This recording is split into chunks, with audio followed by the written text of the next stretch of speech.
Hi, സ്വാഗതം. പ്രകൃതിയിലെ ചലനങ്ങളും ബലങ്ങളും എന്ന ടോപ്പിക്കിലെ ചലനം ഓൾറെഡി നമ്മൾ പഠിച്ചു കഴിഞ്ഞു. അടുത്തതാണ് ബലം അഥവാ ഫോഴ്സ്. വസ്തുക്കളെ ചലിപ്പിക്കുകയോ നിശ്ചലമാക്കുകയോ ചലനത്തിൻ്റെ ദിശയോ വേഗതയോ മാറ്റം വരുത്തുകയോ അല്ലെങ്കിൽ വസ്തുവിന് രൂപമാറ്റം വരുത്തുകയോ ചെയ്യുന്ന പ്രതിഭാസമാണ് ബലം. ബലത്തിൻ്റെ യൂണിറ്റ് ന്യൂട്ടൺ. ഇതിനെ നമ്മൾ ക്യാപിറ്റൽ N വെച്ച് റെപ്രസെൻ്റ് ചെയ്യുന്നു. ന്യൂട്ടൺ എന്നത് ബലത്തിൻ്റെ SI യൂണിറ്റ് ആണ്. CGS യൂണിറ്റ്, ബലത്തിൻ്റെ CGS യൂണിറ്റ് ആണ് ഡൈൻ, DYNE. ബലത്തിൻ്റെ CGS യൂണിറ്റ് ആണ് ഡൈൻ, ബലത്തിൻ്റെ SI unit Newton. 1 Newton is equal to 10⁵ dyne ആണ്. 1 Newton is equal to 10⁵ dyne ആണ്.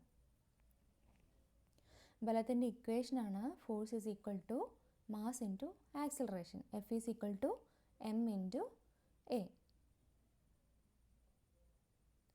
പ്രകൃതിയിലെ അടിസ്ഥാന ബലങ്ങൾ. പ്രകൃതിയിൽ 4 അടിസ്ഥാന ബലങ്ങളാണുള്ളത്.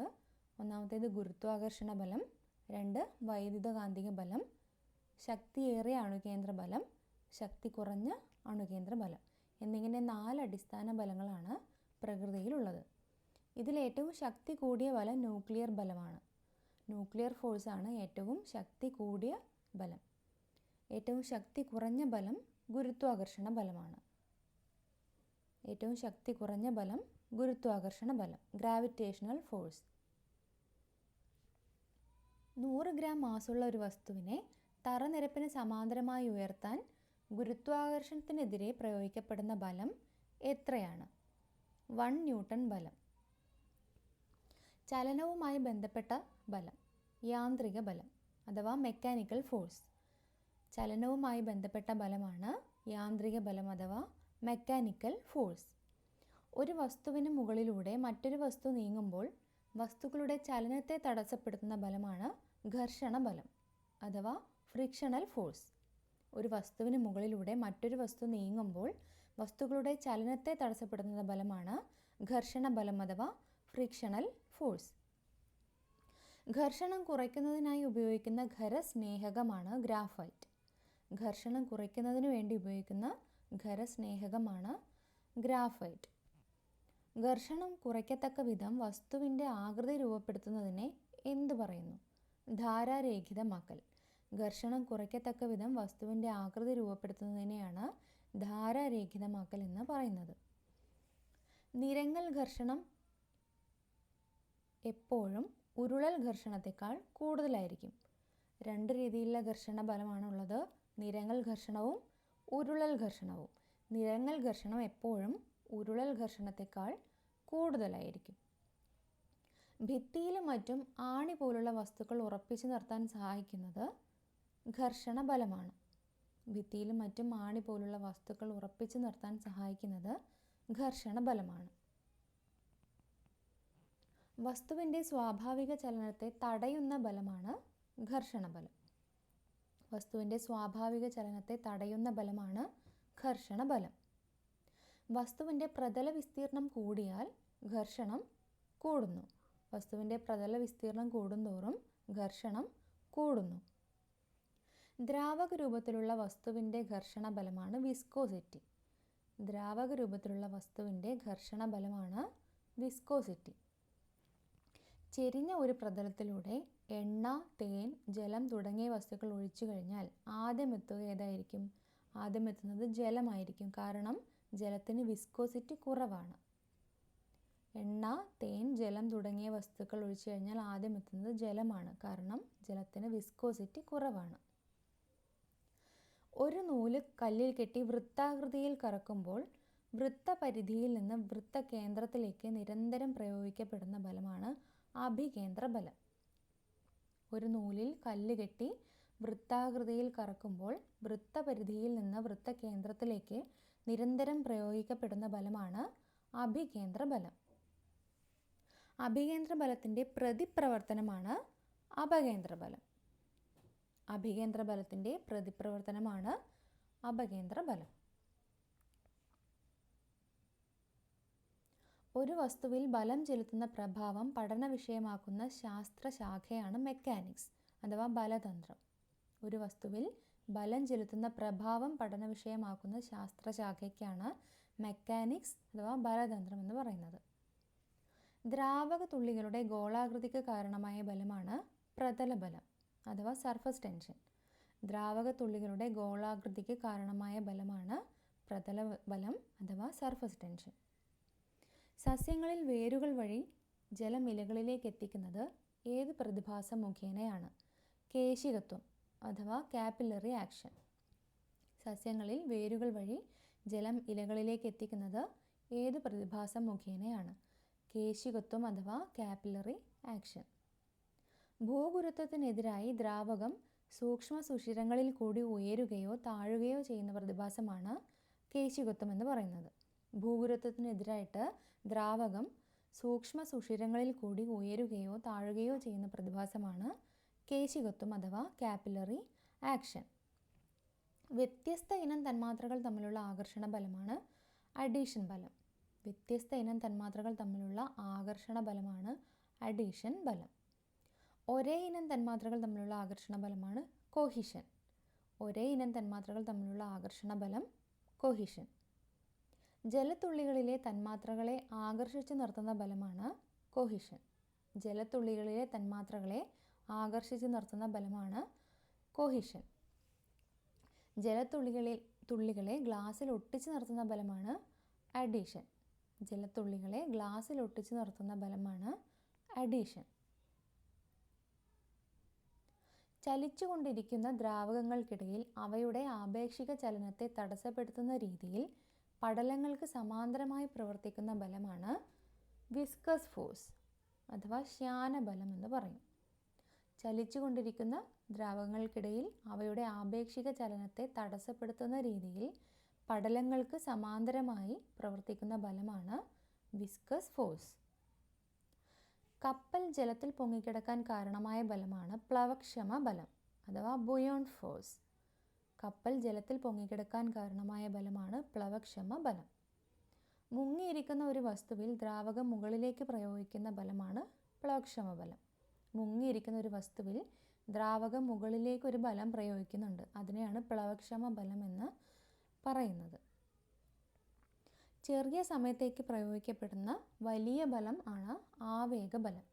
ചെറിയ സമയത്തേക്ക് പ്രയോഗിക്കപ്പെടുന്ന വലിയ ബലമാണ് ആവേഗബലം അഥവാ ഇമ്പൾസീവ് ഫോഴ്സ്. ആവേഗബലത്തിൻ്റെ യൂണിറ്റാണ് ന്യൂട്ടൺ സെക്കൻഡ്. ആവേഗബലത്തിൻ്റെ യൂണിറ്റ് ന്യൂട്ടൺ സെക്കൻഡ്. ചെറിയ സമയത്തേക്ക് പ്രയോഗിക്കപ്പെടുന്ന വലിയ ബലമാണ് ഇമ്പൾസീവ് ഫോഴ്സ് അഥവാ ആവേഗബലം. അതിൻ്റെ യൂണിറ്റ് ന്യൂട്ടൺ സെക്കൻഡ്. ആണി ചുറ്റിക കൊണ്ട് അടിച്ചു കയറ്റുമ്പോൾ പ്രയോഗിക്കപ്പെടുന്ന ബലമാണ് ഇമ്പൾസീവ് ഫോഴ്സ് അഥവാ ആവേഗബലം. ആണി ചുറ്റിക കൊണ്ട് അടിച്ചു കയറ്റുമ്പോൾ പ്രയോഗിക്കപ്പെടുന്ന ബലമാണ് ആവേഗബലം അഥവാ ഇമ്പൾസീവ് ഫോഴ്സ്. മനുഷ്യനും മറ്റ് ജീവികളും പ്രവൃത്തി ചെയ്യാൻ ഉപയോഗിക്കുന്ന ബലമാണ് പേശീബലം മസ്കുലർ ഫോഴ്സ്. മനുഷ്യനും മറ്റു ജീവികളും പ്രവൃത്തി ചെയ്യാൻ ഉപയോഗിക്കുന്ന ബലമാണ് പേശീബലം അഥവാ മസ്കുലർ ഫോഴ്സ്. പ്രപഞ്ചത്തിലെ വസ്തുക്കൾ തമ്മിലുള്ള ആകർഷണ ബലമാണ് ഗുരുത്വാകർഷണ ബലം. പ്രപഞ്ചത്തിലെ വസ്തുക്കൾ തമ്മിലുള്ള ആകർഷണ ബലമാണ് ഗുരുത്വാകർഷണ ബലം അഥവാ ഗ്രാവിറ്റേഷണൽ ഫോഴ്സ്. മുടിയിൽ ഉരസിയ പ്ലാസ്റ്റിക് പേനയ്ക്ക് ചെറിയ കടലാസ് കഷ്ണങ്ങളെ ആകർഷിക്കാൻ സാധ്യമാക്കുന്ന ബലമാണ് സ്ഥിതവൈദ്യുത ബലം അഥവാ ഇലക്ട്രോസ്റ്റാറ്റിക് ഫോഴ്സ്. മുടിയിൽ ഉരസിയ പ്ലാസ്റ്റിക് പേനയ്ക്ക് ചെറിയ കടലാസ് കഷ്ണങ്ങളെ ആകർഷിക്കാൻ സാധ്യമാകും. ഈ ബലമാണ് സ്ഥിതവൈദ്യുത ബലം അഥവാ ഇലക്ട്രോസ്റ്റാറ്റിക് ഫോഴ്സ്. ഭൗമോപരിതലത്തിൽ സഞ്ചരിച്ചു കൊണ്ടിരിക്കുന്ന വസ്തുക്കളുടെ ദിശാവ്യതിയാനത്തിന് കാരണമായ ബലമാണ് കോറിയോളിസ് ബലം. ഭൗമോപരിതലത്തിൽ സഞ്ചരിച്ചു കൊണ്ടിരിക്കുന്ന വസ്തുക്കളുടെ ദിശാവ്യതിയാനത്തിന് കാരണമായ ബലമാണ് കോറിയോളിസ് ഫോഴ്സ്.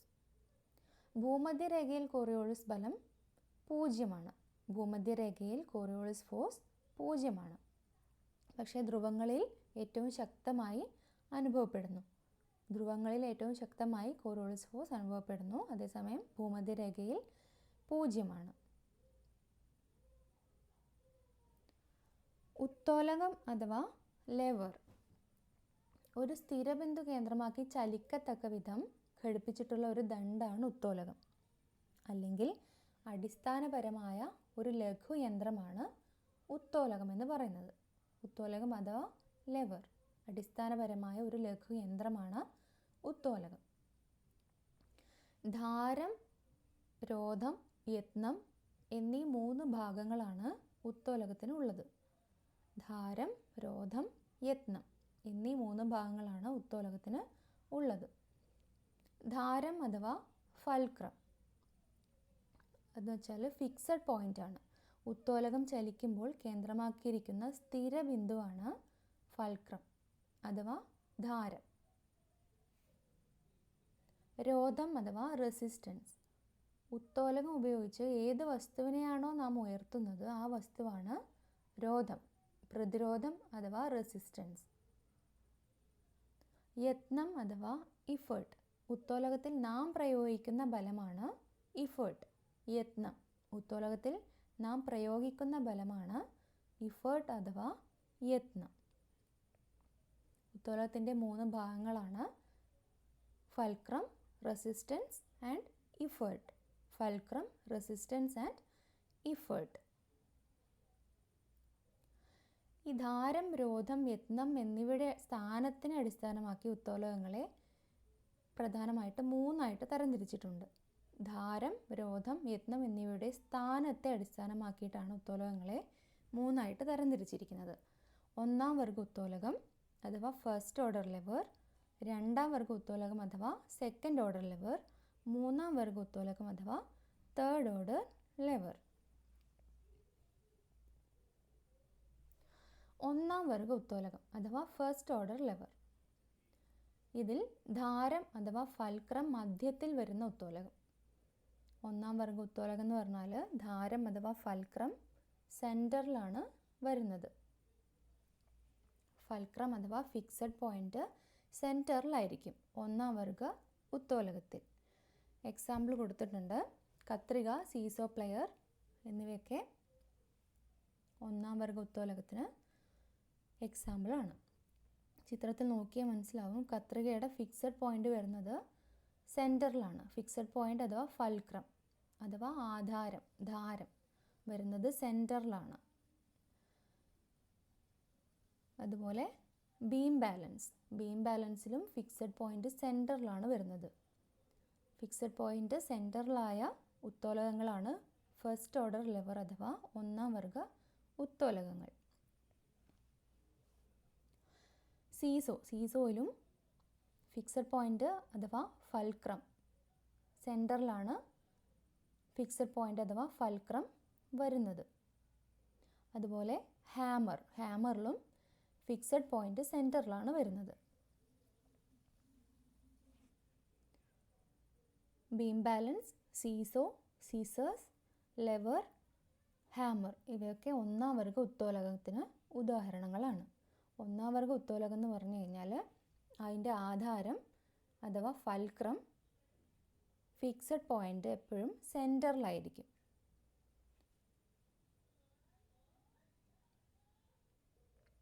രണ്ടാം വർഗ ഉത്തോലകം അഥവാ സെക്കൻഡ് ഓർഡർ ലെവർ, രോധം അഥവാ റെസിസ്റ്റൻസ് മധ്യത്തിൽ വരുന്ന ഉത്തോലകമാണ് 2ാം വർഗ ഉത്തോലകം.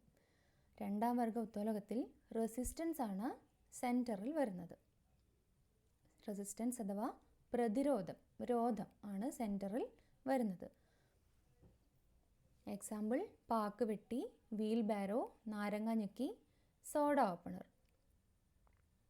ഇതിനൊക്കെ റെസിസ്റ്റൻസ് ആണ് സെൻറ്ററിൽ വരുന്നത്. റെസിസ്റ്റൻസ് സെൻറ്ററിൽ വരുന്ന ഉത്തോലകങ്ങളാണ് 2ാം വർഗ ഉത്തോലകങ്ങൾ. എക്സാമ്പിൾ നോക്കാം.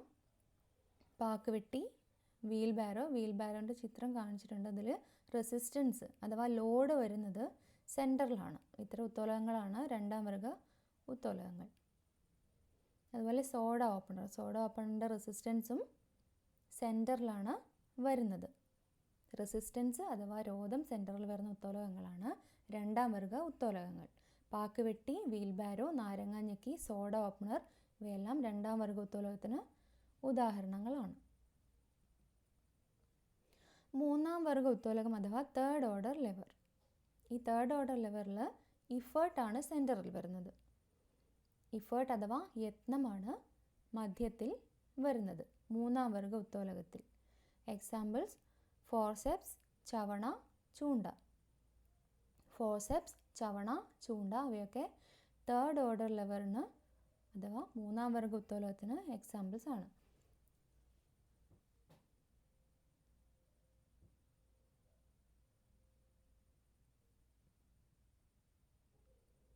ഒന്നാം വർഗ ഉത്തോലകം. ഒന്നാം വർഗ ഉത്തോലകത്തിൽ ഫൽക്രം അഥവാ ആധാരം, ധാരമാണ് സെൻറ്ററിൽ വരുന്നത്. ഒന്നാം വർഗ ഉത്തോലകത്തിൽ ഫൽക്രമാണ് സെൻറ്ററിൽ വരുന്നത്. രണ്ടാം വർഗ ഉത്തോലകത്തിൽ റെസിസ്റ്റൻസ് അഥവാ പ്രതിരോധം ആണ് സെൻറ്ററിൽ വരുന്നത്. പ്രതിരോധം അഥവാ രോധം അഥവാ റെസിസ്റ്റൻസ് ആണ് രണ്ടാം വർഗ ഉത്തോലകത്തിൽ സെൻറ്ററിൽ വരുന്നത്. മൂന്നാം വർഗ ഉത്തോലകത്തിൽ ഇഫേർട്ട് ആണ് സെൻറ്ററിൽ വരുന്നത്. FRE, ഫ്രീ എന്ന് ഓർത്ത് വെച്ചാൽ എളുപ്പമായിരിക്കും.